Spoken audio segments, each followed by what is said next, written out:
Dan untuk panduan bagi Anda dalam berinvestasi di sepanjang perdagangan hari ini, kami akan sampaikan beberapa agenda ekonomi yang akan terjadi di sepanjang perdagangan hari ini, terutama dari internasional. Yang pertama dari Amerika Serikat, pidato anggota FOMC Bostik, di mana para investor sampai saat ini masih menantikan statement-statement dari anggota The Fed di tengah rilis beberapa data indikator ekonomi Amerika Serikat untuk melihat seperti arah kedepannya untuk suku bunga acuan The Fed akankah berpotensi untuk dipangkas di September mendatang.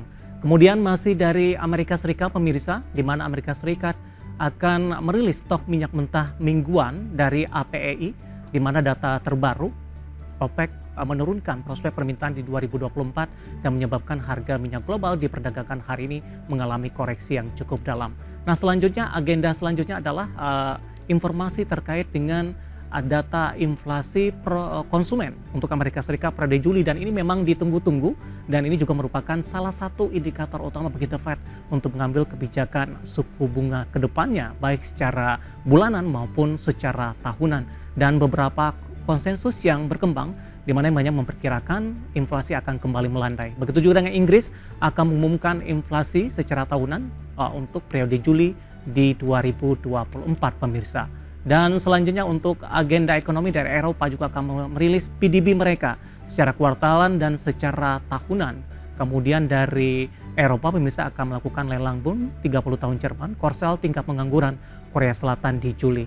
Sementara kita beralih ke agenda emiten, di mana emiten TB akan merupakan untuk hari ini tanggal dividen DVS, dividennya tunai interim PT Dana Brata Luhur Tbk, kemudian juga ada BSBK, dan selanjutnya ada INAF, pemberitahuan RUPS, kemudian juga beberapa informasi emiten lainnya, dan semoga bisa menjadi salah satu referensi untuk Anda. Dan langsung saja kita akan coba update bagaimana data terbaru dari posisi bursa Asia di pagi hari ini, pemirsa, di mana Nikkei mengalami penguatan di 0,46%, STI di 0,53%, Kospi juga menguat di 0,77%, Hang Seng juga menguat di 0,36%, di mana posisi pergerakan bursa Asia pada pagi ini mengikuti dari bursa global yang cenderung positif di tengah ekspektasi kuat The Fed akan memangkas suku bunga acuan di September. Dan mudah-mudahan posisi pembukaan di sesi pagi hari ini untuk bursa Asia bisa diikuti oleh posisi pembukaan indeks harga saham gabungan di sesi pertama untuk hari ini.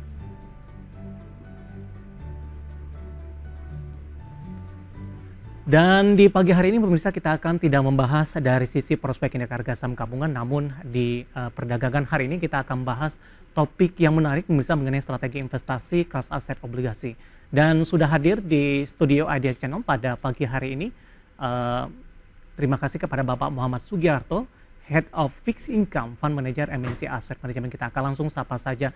Pak Sugiarto, selamat pagi. Apa kabar, Pak? Selamat pagi, Pak David. Ya, terima kasih Pak Sugiarto sudah meluangkan waktu di IDX Channel. Topik kita cukup menarik nih, Pak, terkait juga dengan masalah obligasi. Posisi saat ini kita sudah memasuki di semester kedua di 2024. Dan sebelum kita ulas lebih detail lagi, mungkin dari sisi faktor fundamental dan lain sebagainya, kita akan coba review terlebih dahulu.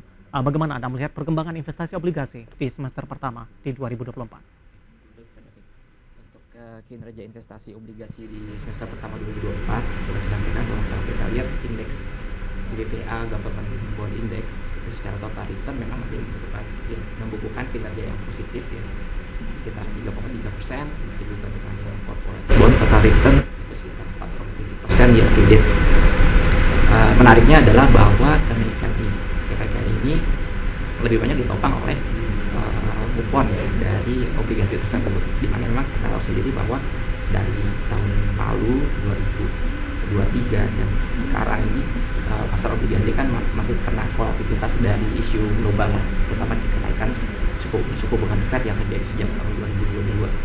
Nah, sehingga secara pricing itu justru masih negatif, ya, untuk obligasi, tapi secara overall, secara total returnnya masih positif. Baik, sebenarnya apa sih kaitannya, Pak, ketika suku bunga tinggi di semester pertama global, kemudian Bank Indonesia juga menaikkan suku bunga, dampaknya kepada investasi obligasi seperti apa?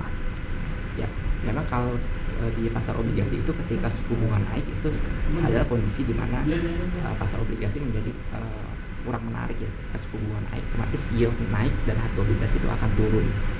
Nah itu menyebabkan yang terjadi ada akhir tahun sekitar 2023 ya, tahun lalu itu, dimana pada kuartal pertama atau first half itu harga obligasi naik, namun di semester kedua itu mengalami penurunan karena memang adanya kekhawatiran dari ada kenaikan yield di US Treasury seperti itu. Jadi ketika yield itu meningkat, maka harga obligasi itu akan turun seperti itu. Nah sebaliknya ketika ada peluang yield atau suku bunga itu turun, itu menjadi peluang positif bahwa harga obligasi itu bisa berpeluang untuk kembali naik lagi.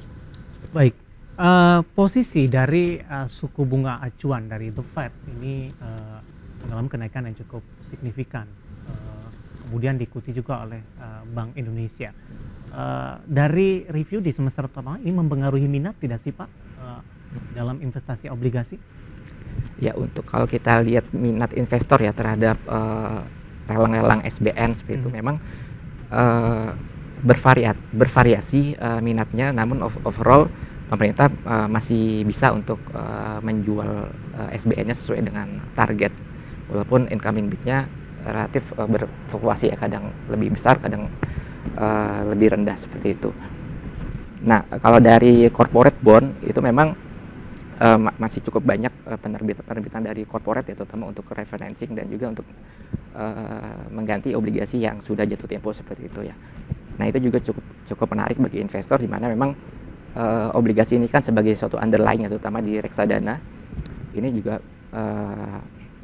sangat diminati lah oleh terutama para manajer investasi ya, untuk bagaimana untuk meningkatkan kinerja investasinya melalui pemilihan aset-aset kelas obligasi korporasi yang menarik seperti dari segi yield dan juga memang fundamentalnya bagus seperti itu.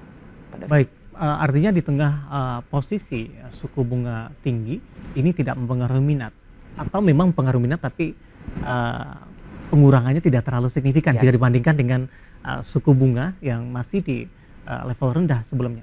Ya, kalau dari segi minat sih sebenarnya tidak banyak perubahan ya. Cuma memang dari segi faktor resikonya aja mereka mulai kadang-kadang wait and see, kadang-kadang mulai masuk lagi seperti itu, tergantung dari situasi marketnya seperti itu.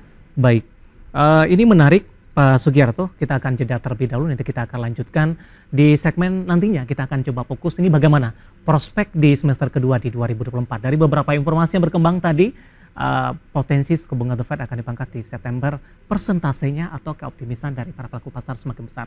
Nanti kita akan lanjutkan, dan pemirsa kami akan segera kembali usai jeda berikut ini. Masih di Power Breakfast dan kita masih di segmen Market Buzz, dan kita masih berbincang bersama dengan Bapak Muhammad Sugiarto yang merupakan Head of Fixed Income Fund Manager MNC Asset Management. Pak Sugiarto, kita lanjutkan kembali. Tadi menarik, ketika di semester pertama Anda katakan antusias dari para investor masih cukup oke, ketika dari suku bunga global termasuk Bank Indonesia naiknya juga cukup signifikan begitu. Nah, saat ini kita akan coba berbincang terkait dengan prospek di semester kedua di 2024 dengan adanya sentimen potensi pemangkasan suku bunga The Fed di September, dan nanti juga akan diikuti oleh Bank Indonesia. Tapi sebenarnya dari pandangan Anda sendiri seperti apa? Seberapa optimis ini pemangkasan suku bunga ini akan benar-benar terjadi di September mendatang? Ya, baik Pak David. Jadi memang kalau kita lihat data FedWatch Tool ya, yang terakhir itu bahwa kemungkinan akan terjadi pemangkasan. Cuma berapa basis point yang akan terjadi. Nah, di situ terbagi sekitar 50%, 50% probability antara 25 basis point dan 50 basis point. Itu kemungkinan besarnya pemangkasan suku bunga yang dilakukan oleh The Fed. Artinya memang kemungkinan besar akan terjadi pemangkasan suku bunga, cuma berapa besarnya itu yang masih akan kita perhatikan nanti antara 25 basis atau 50 basis point gitu. Mungkin nanti The Fed juga akan memantau kembali data ekonomi yang terbaru ya, seperti data inflasi dan sebagainya, untuk menentukan seberapa besar nih besarnya pemangkasan suku bunga yang diperlukan. Baik, data terbaru tadi pun juga sempat kita sampaikan dari indeks harga produsen Amerika yang melandai. Ini tampaknya keoptimisan akan bertambah ini di perdagangan hari ini, dan kemudian akan disusul rilis data inflasi konsumen. Nah, ini yang paling ditunggu-tunggu ini. Nah, ketika posisi kembali melandai meskipun belum sampai ke target 2%, ini menuju ke 2% untuk inflasi. Ini akan memberikan angin segar juga nanti tidak, Pak? Ya, betul. Tentunya dengan pelambatan inflasi ini tentunya akan memberikan dampak positif ya, atau dorongan tambahan bagi The Fed untuk memangkas suku bunganya seperti itu. Namun perlu kita perhatikan juga selain data inflasi itu ada juga data tenaga kerja ya, yang cukup penting di Amerika. Karena kemarin itu yang sangat berpengaruh ke market pada bulan lalu itu adalah ketika mereka rilis data tenaga kerja yang penganggurannya meningkat cukup tajam seperti itu ya. Artinya ekonominya melambat begitu. Melambat, ada potensi resesi dinilai akan terbuka semakin lebar. Maka mulai dari situlah muncul wacana bisa lebih besar lagi nih pemangkasannya, bisa 50 basis seperti itu. Nah, itu yang akan kita nantikan nanti ya.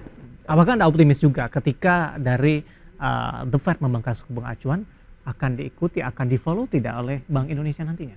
Nah, ini kalau kita perhatikan langkah-langkah Bank Indonesia ya, Bank Indonesia ini sebenarnya isinya untuk menjaga kestabilan nilai tukar rupiah atau jangan sampai rupiah itu melemah seperti itu kan. Nah, kalau kita lihat historical spread antara the Fed rate dengan BI 7-day repo rate itu biasanya sekitar 3% atau bahkan lebih ya kan.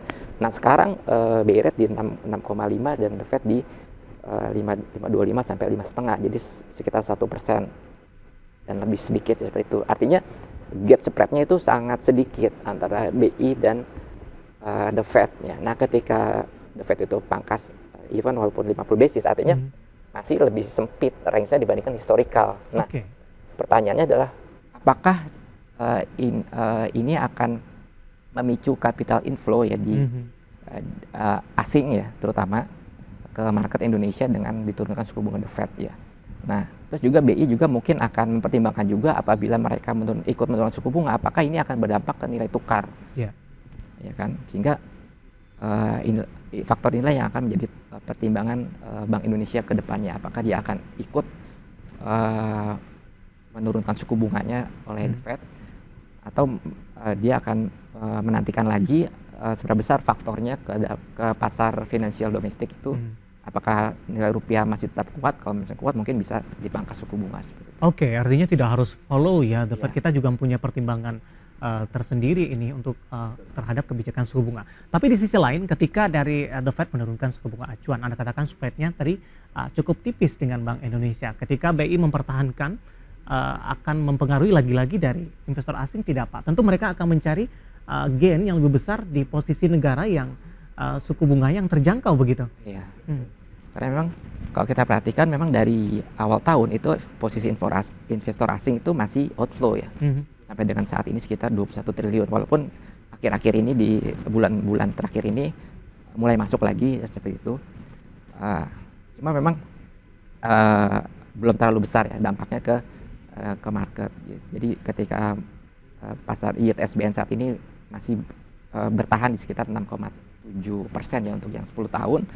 Dan ini belum ada faktor lagi yang bisa menekan yield lebih rendah lagi seperti itu. Nah, selanjutnya kalau dari faktor domestik itu juga ada faktor SRBI ya. Kita lihat asing juga mulai banyak masuk ke SRBI, di mana banyaknya itu lebih besar dibandingkan ke SBN seperti itu. Nah, ini jadi tantangan tersendiri buat kita bahwa bagaimana nanti pasar SBN bisa kembali menarik ya di mata investor asing sehingga bisa yield bisa turun dan harga obligasi kita jadi naik lagi seperti itu. Baik, di tengah proyeksi tadi suku bunga acuan akan turun di paling tidak di akhir 2024. Tadi juga disampaikan kondisi ini akan menguntungkan berinvestasi di obligasi begitu. Bagaimana Anda melihat prospek dari potensi obligasi di semester kedua di 2024 dengan adanya potensi penurunan suku bunga ini? Ya, tentunya dengan indikasi penurunan saja yield kita sudah mulai turun ya dari 7 ke 6,7% seperti itu kan. Tentunya kalau memang itu terlesai, kemungkinan juga yield kita bisa kembali turun lagi ya, palingnya ke sekitar 6,5% lah, seperti itu. Cuma memang kita seperti saya bilang tadi, memang ada faktor-faktor lain seperti seberapa besar investor asing itu akan kembali masuk ke pasar SBN seperti itu yang menjadi faktor seberapa besar nanti yield kita bisa turun. Ditambah lagi perbankan nasional kan, perbankan nasional bagaimana bisa kembali masuk ke SBN, karena selama ini mereka juga switching juga ke SRBI seperti itu, perbankan. Gitu. Switching ke Ya, mereka sedikit keluar dari SBN dan mereka masuk ke SRBI seperti itu. karena untuk posisi saat ini profil risiko SBN-nya juga cukup tinggi atau lebih menarik di posisi SRBI? Ya kalau bagi perbankan SRBI itu lebih menarik karena memberikan yield yang lebih besar kan. Kalau di SBN tenor 10 tahun udah dapat 6,7%, sekarang kalau di SRBI kan 7 sampai 7,3% untuk tenor di bawah 1 tahun. Which is itu menarik ya bagi perbankan lokal seperti itu. Baik, di tengah potensi yang ada ini Pak Sugiarto, ketika dari investor akan bersiap-siap nih untuk berinvestasi di obligasi dengan berbagai indikator yang sudah Anda sampaikan tadi, strateginya akan seperti apa di semester kedua di 2024 ini?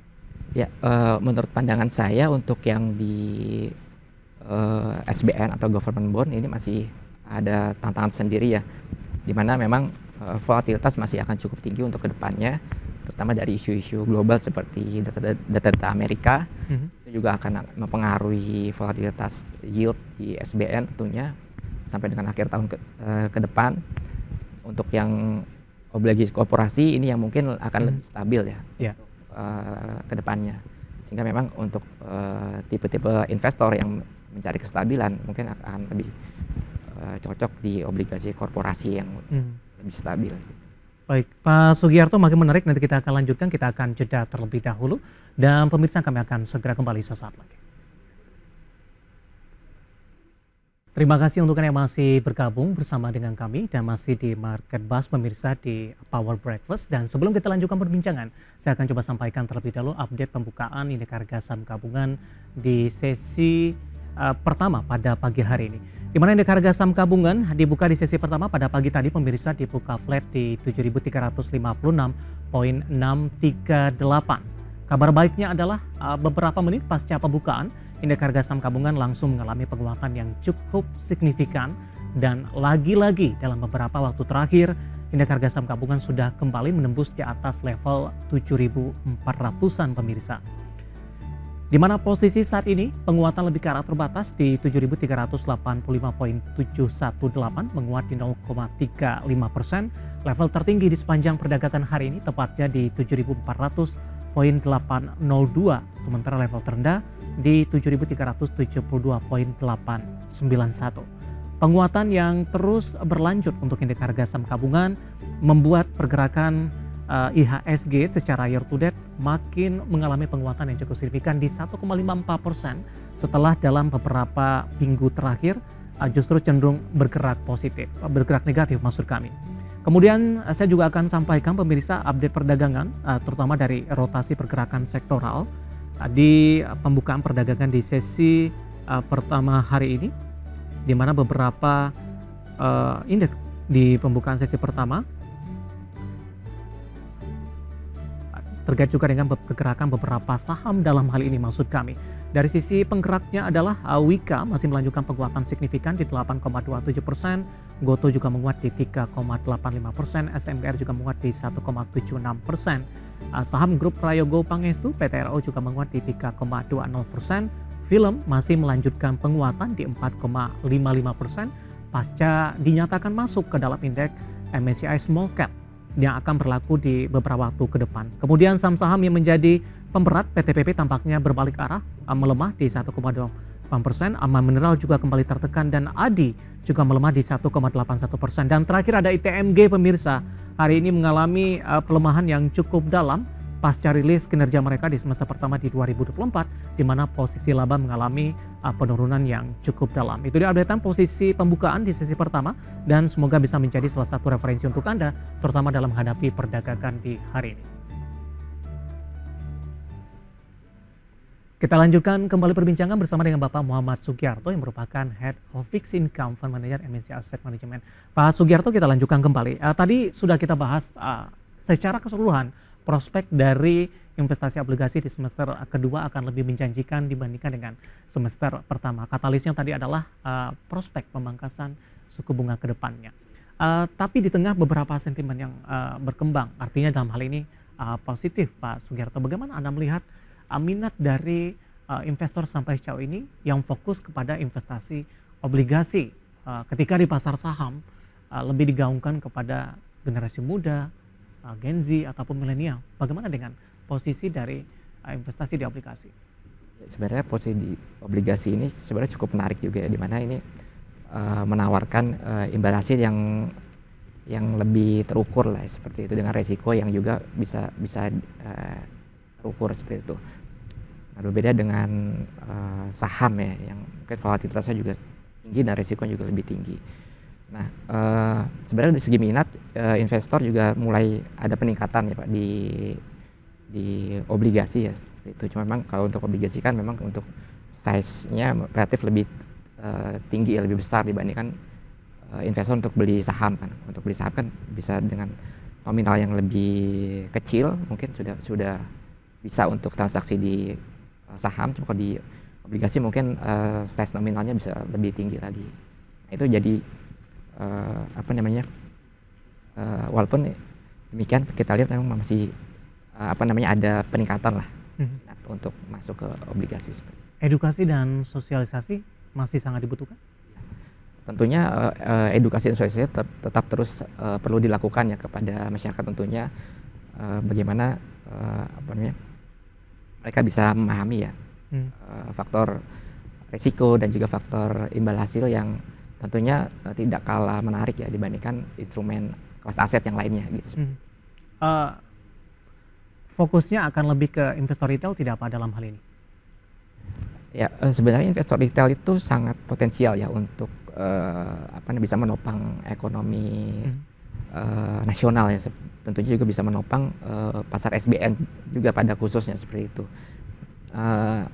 Ini kita lihat memang minatnya cukup mulai meningkat ya. Kita lihat memang kepemilikan di retail di SBN juga mulai terlihat meningkat ya. Oke, baik. Menarik Pak Sugiarto, tapi waktu kita cukup terbatas dan semoga yang kita bahas ini bisa menjadi referensi investasi obligasi secara keseluruhan tadi memiliki prospek yang sangat baik di semester kedua, potensi pemangkasan suku bunga, kemudian juga dari sisi strategi tadi profil risiko, dan lagi-lagi keputusan investasi tetap ada di tangan pemirsa IGX Channel. Terima kasih Pak Sugiarto, sehat selalu Pak. Terima kasih Pak David.